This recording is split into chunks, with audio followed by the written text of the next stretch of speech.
Hello friends, good morning. Welcome back to my channel. मैं हूं आपकी फ्रेंड जागृति और आज का ब्लॉग मेरा स्टार्ट होता है सुबह के 4:15 बजे से और मेरे दिन की शुरुआत होती है अभी से। तो फिलहाल चलते हैं, अपने टेबल पे बैठते हैं, टेबल वर्क क्लियर किए, फिर उसके बाद अपने लग जाऊंगी पढ़ाई में। जो नेक्स्ट टॉपिक आज स्टार्ट करने वाली हूँ, जो पहले वाला टॉपिक पढ़ रही थी वो कंप्लीट हो चुका फाइल और उसका नोट्स अभी उसमें से जो उसके अंदर जो पॉइंट रहते हैं, एक आध दो पॉइंट, उसमें से वो पॉइंट अभी कंप्लीट नहीं, नोट्स के रूप में। उसमें भी कई सारे टॉपिक होते हैं जो नोट्स बनाने होते हैं, पढ़ने होते हैं। मेन टॉपिक जो रहता है उसके अंदर सब टॉपिक रहते हैं, तो उन सब का भी नोट्स कुछ का बनाना है और कुछ का बन चुका है। तो सुबह सुबह पढ़ना ही सही रहता है, लिखना अपना दिन भर में चलता रहेगा कभी ना कभी, जब भी मेरा टॉपिक कंप्लीट हो जाएगा तब। तो आप लोग वीडियो पूरा देखते रहिएगा क्योंकि आप लोग कुछ सवालों के जवाब भी देती चलूँगी।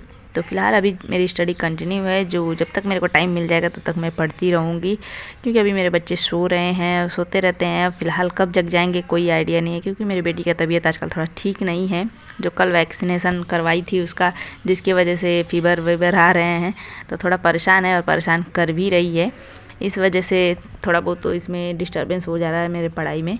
तो और छुट्टियाँ भी हैं तो जिसकी वजह से और भी ज़्यादा डिस्टर्बेंस हो ही जाता है, और कुछ हेल्थ इशू हो जाता है बच्चों का तो उससे ज़्यादा और हो जाता है। तो बस अभी मेरी कंटिन्यू चल रही है अपनी पढ़ाई, जो नेक्स्ट मैं स्टार्ट कर रही हूँ भक्ति आंदोलन, सूफी आंदोलन जो है वो वाला टॉपिक, तो ये अपनी कंटिन्यू रहेगी। और फिलहाल आप लोगों का कुछ सवाल है, जैसे कि आप लोग तैयारी तो कर रहे हैं, सब लोग कर रहे हैं, सब अपना अलग अलग प्रिपरेशन है, सबका अलग अलग टारगेट है, कौन क्या किस जॉब की प्रिपरेशन में लगा हुआ है। तो फिलहाल जो मैं पढ़ रही हूँ वो मैं आप लोग के साथ शेयर करती रहती हूँ, जो मेरा सब्जेक्ट है।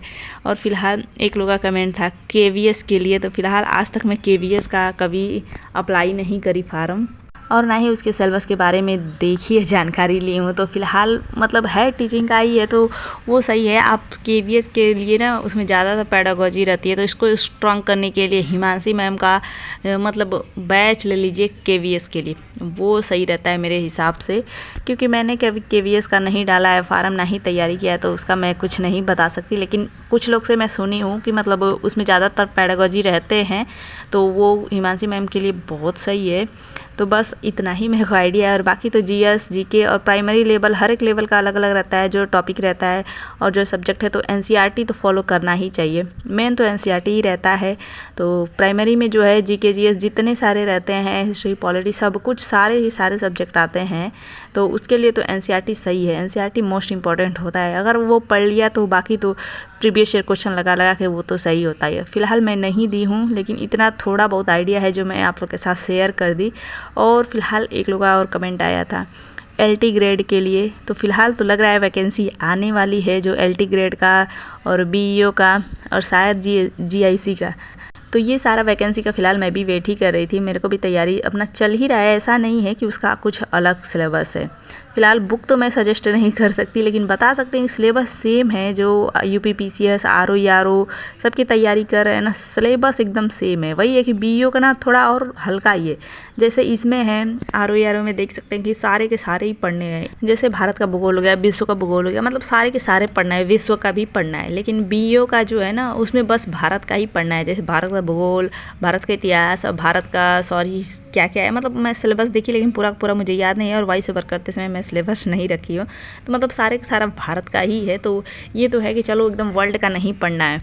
तो बस अगर RO ERO की प्रिपरेशन में लगे ना, तो सेम वही है GIC का और LT ग्रेड का। LT ग्रेड के लिए ना फ़िलहाल पहले तो एक एग्ज़ाम होता था, अभी प्री मेंस 2 हो गया है शायद, अभी एकदम कंफर्म सूचना तो नहीं आई। लेकिन ऐसे ही आप लोग यूट्यूब पे तो देखते ही होंगे कि जो मतलब कितने भी चैनल पे कितना सारा वीडियो बना चुके हैं लोग कि 2 एग्ज़ाम होने वाले हैं। तो कंफर्म तो तभी होगा जब भी सरकारी रिजल्ट पे शो कर देगा, तो ही होगा जब ये फार्म आ जाता है। तो फिलहाल 2 एग्ज़ाम होंगे, तो सिलेबस तो सेम ही है, यही है। GS का सारा हर एक एग्ज़ाम में होगा, तो अब तो पढ़ना बनता ही है। वैसे था कि पहले TGT PGT का कि बस एक ही एग्ज़ाम है, तो वही जो अपना ऑप्शनल सब्जेक्ट है बस उसी से पढ़ो, ग्रेजुएशन जिसे हम लोग किए हैं, पोस्ट ग्रेजुएशन बस वही पढ़ो।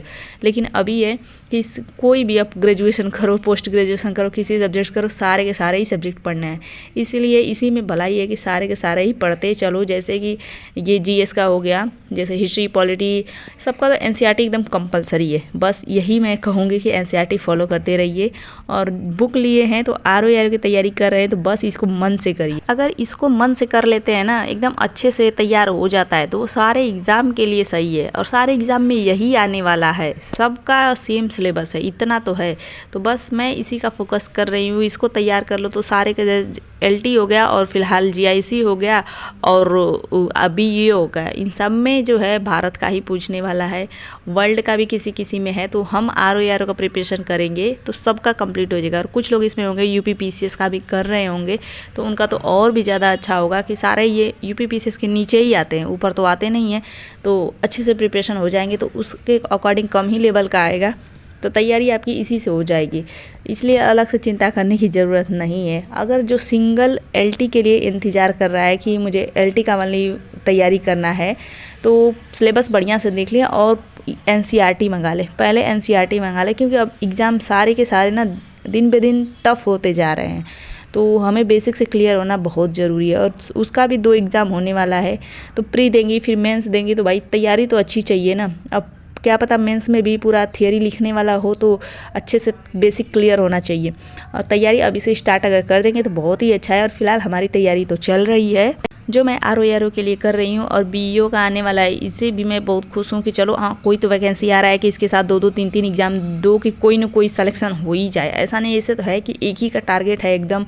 और इसमें भी किस्मत साथ दिया नहीं दिया तो ये अलग ही वो हो जाएगा, टेंशन हो जाएगा मेरा नहीं निकला, ये सब हो जाएगा ना। लेकिन फ़िलहाल उतने में से कोई ना कोई तो निकलना चाहिए ना, इसलिए मैं एकदम तैयारी अच्छे से कर रही हूँ। और फिलहाल आप लोग भी तैयारी एकदम मन से करिए।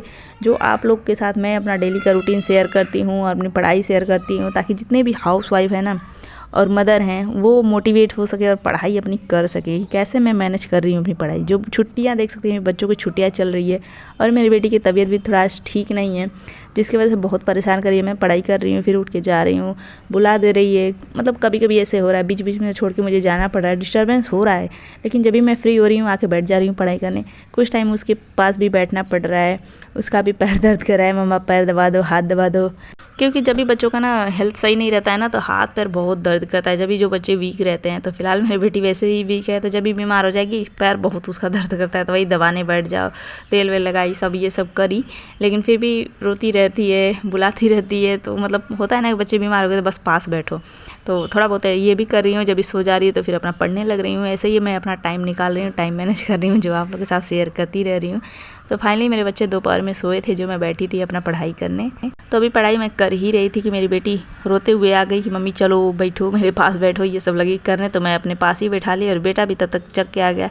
जब भी थोड़ा भी शोर सुनने का पहुँचाता है तो ये भी आके पूछने लगा, मम्मा क्या पढ़ी हो, क्या पढ़ी हो, कैसे पढ़ी हो, सब कुछ मतलब हाईलाइट करके पढ़ो ना। तो ये क्या है मम्मी, क्यों इस पर लाइनिंग खींच रही हो पढ़ पढ़ के। तो जैसे मैं उसको भी समझाती रहती हूँ कि बेटा एग्ज़ाम का है, इंपॉर्टेंट है, तो वो समझ जाते हैं बच्चे। मेरी बेटी समझ जाती है और बेटा तो अभी खेलता ही रहता है, तो वो टेंशन लेती है पढ़ाई की। तो मेरा समझती रहती है कि हाँ मम्मी आप पढ़ो, आपको ड्यूटी पाना है। थोड़ा बहुत सपोर्ट करती है मेरी बेटी, मतलब हमेशा कहती है मम्मी आप ड्यूटी कब पाओगी। तो ये भी अपना तो सपना पूरा करना है, बच्चों का भी अब एक आस हो गया है, एक बच्चों का भी है कि मम्मी कब ड्यूटी पाएगी। तो ये तो एकदम और अपना ज़्यादा एकदम फोकस हो गया है अपने लक्ष्य पे। तो बस लगी हूँ अपने लक्ष्य पे, ताकि अपना तो सपना पूरा हो, बच्चे भी खुश हो जाए कि मम्मी चलो ड्यूटी पा गई। जो खुश होते हैं बच्चे, किसी को देखते हैं कि उसकी मम्मी ड्यूटी कर रही है या फिर यहाँ जा रही है, तो बहुत खुश होते हैं बच्चे। तो मेरे बच्चे हमेशा पूछते रहते हैं मम्मा ड्यूटी कब पाओगी। तब क्या बता सकते, बेटा पढ़ रही हूँ, पा जाऊँगी, इतना कहते रहते हैं। क्या कर सकते हैं, बच्चे छोटे हैं, समझाते रहते हैं बेटा आप लोग छोटे हो, बड़े हो जाओगे तो मम्मा ड्यूटी पा जाएगी। बस यही चलता है डेली का। तो बच्चे भी अपना तसल्ली रखते हैं, चलो मम्मा हम बड़े हो जाएंगे फिर आप ड्यूटी करने जाना। तो थोड़ा ये चलता रहता है डेली का। तो अभी हो चुका है शाम, जो मैं बच्चों को चलती हूँ कुछ खिलाऊंगी पिलाऊंगी। तो मैं चौकोस दूध लेके आई, थोड़ा बहुत खिलाई, क्योंकि बच्चे भी पढ़ाई करेंगे। और बेटी का तबीयत सही नहीं है तो उसको मैं दवाई थोड़ा पिला रही हूँ, तो अपना पी लेगी। और बेटा है कि वीडियो देख लिया कि मम्मा वीडियो शूट करिए, तो अलग ही नौटंकी करते हैं सब जब वीडियो बनाते रहो किसी चीज़ का। तो बस ऐसे ही चल रहा है आज का ब्लॉग। और फिलहाल आप लोग कैसे हैं, आशा करते हैं अच्छे होंगे। और आप लोग की पढ़ाई भी अच्छी चल रही होगी, मन लगा के कर ही रहे होंगे। और हमारी भी चल रही है, जो चल रही है वो मैं आप लोग के साथ शेयर कर रही हूँ। और फिलहाल आप लोगों के सवालों के जवाब तो दे ही दिए होंगे सारे के सारे, कोई नहीं छूटा होगा। मेरे हिसाब से छूटा होगा तो ज़रूर कमेंट करिएगा, मैं रिप्लाई देती ही रहती हूँ। और आज का मेरा ब्लॉग जो सुबह से एकदम था शाम तक एकदम चलेगा, जो शाम के 6 बजे तक 7 बजे तक इतना तक ही है बस, क्योंकि उसके बाद मैं शूट नहीं करी। मेरी बेटी का जैसे शाम होता गया ना और थोड़ा फीवर चढ़ता गया, जिसकी वजह से बहुत परेशान करने लगी, तो बस उसी के पास बैठी रही, कैसे कैसे खाना बनाई, खिलाई पिलाई, ये सब भी लगा रहता है कि बच्चों को छोड़ छोड़ के अपना काम भी करना होता है। तो बस अभी मेरे बच्चे पढ़ने लगे और मैं भी चलती हूँ अपना पढ़ाई कर लूँगी। थोड़ा बहुत जो छूटा हुआ है, आज एक टॉपिक लेके बैठी लेकिन वो भी नहीं कंप्लीट हो पाया, क्योंकि बेटी की तबीयत ठीक नहीं होने की वजह से बार बार मुझे छोड़ के उठना था, इस वजह से। अब देखते हैं कब तक कंप्लीट होगा, जो नेक्स्ट डे में भी हो सकता है। तो चलिए मिलेंगे नेक्स्ट ब्लॉग में। आज का ब्लॉग कैसा लगा कमेंट करके बताइए, पसंद आया तो लाइक कर दीजिए, चैनल पहली बार आए हैं तो ज़रूर सब्सक्राइब करिएगा, और कोई भी क्वेश्चन क्वेरी सजेशन और मेरे टिप्स होगा तो कमेंट बॉक्स में लिखते रहिएगा। मिलेंगे नेक्स्ट ब्लॉग में, तब तक ले bye bye, thanks for watching, like share subscribe.